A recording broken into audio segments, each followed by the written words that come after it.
Hello guys and welcome back to my channel. Thank you so much for being on here. And well, I'm preparing my food for the week. I want to talk about intuitive eating. Because when I was just about to make my lunch and prepare my food for the week, I was like, okay, what do I want to have for lunch actually? And you know, sometimes I have those moments where it hits me and where I'm like, wow. The thought alone of what do I want to have for lunch is crazy. Because for such a long time I wouldn't even eat lunch. And there was no, what do I really want? What am I craving right now? There was only, what does fit in my calories? How much did I move? How many calories do I have left? So this shift is actually something bigger than you might think.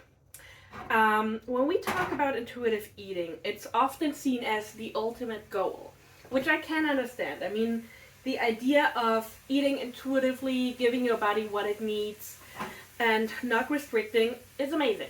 But there's a problem. So here's the thing about intuitive eating. First of all, intuitive eating requires an immense trust. You have to trust your body, but your body also has to trust you, which both are very uncommon in eating disorder recovery. So going for intuitive eating when you're still in recovery or just recovered is not the best approach, to be honest. Because intuitive eating can quickly become intuitive starvation. I actually wrote a whole chapter about it in my new book that's gonna come out next week in Germany. Just a little disclaimer. But as I said, intuitive eating oftentimes becomes intuitive starvation because we can be very quick to assume that we just don't have a big appetite. So, well, I'm an intuitive eater, so why should I eat if I don't have an appetite? The thing is, intuitive eating is so much more. And especially in eating disorder recovery, intuitive eating can actually mean the opposite. It can mean eating regardless of your appetite. Eating because you know that you have to eat, even though you might not feel super hungry. Another thing about intuitive eating is that it also demonizes overeating. And let's be honest, we're all overeating from time to time. I have never met any single person who never overate. Sometimes the food is just too good and so we eat a little bit too much, so what? But if we're looking at traditional intuitive eating guides, they're like, okay, stop when you're full, only eat when you're hungry. And I see the approach. But there is so much more. And as I just said, if you're just coming out of recovery or if you're still in recovery, don't try intuitive eating. It should be the ultimate goal instead of the approach that you're going with right now. Another thing is that intuitive eating requires constant access to food, which unfortunately not everyone has. And again, this is something where the eating disorder oftentimes steps in and where it's like, well, I'm craving this, I can't have it right now, so we're probably just not gonna eat. This is not intuitive eating. This is intuitive restriction. I've had times in my recovery where I remember one time I went to the gym, I wasn't in a good mood, I didn't feel great about myself, and I also didn't have a lot of food at home. It was a Sunday night in Germany, everything is closed on Sundays.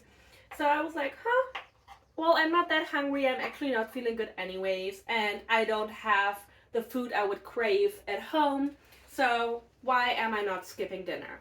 But then a part of me was like, we know where this is going. I'm not silly.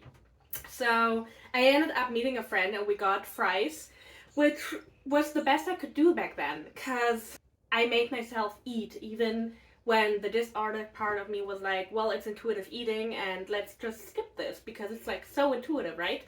So intuitive eating requires a lot of neural rewiring over the years and requires an immense amount of being stable, of trusting your body, of learning to trust your hunger cues. And this is also something that takes years. You can't just get fresh out of recovery and expect your body to trust yourself and also expect yourself to trust your body. It's just not possible. And I don't want to tell you what to do, but I want you to be very aware of this concept. Also, people who, for instance, have ADHD or have other conditions or are on certain medications also have to eat even if they're not hungry or even if there's no appetite.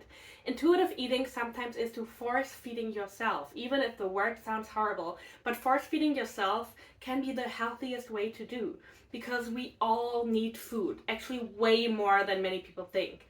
And to skip the food because you tell yourself you don't have appetite is a very unhealthy coping mechanism. So to sum up everything I just said, I'm not a huge fan of meal plans for some reasons that I covered in another video.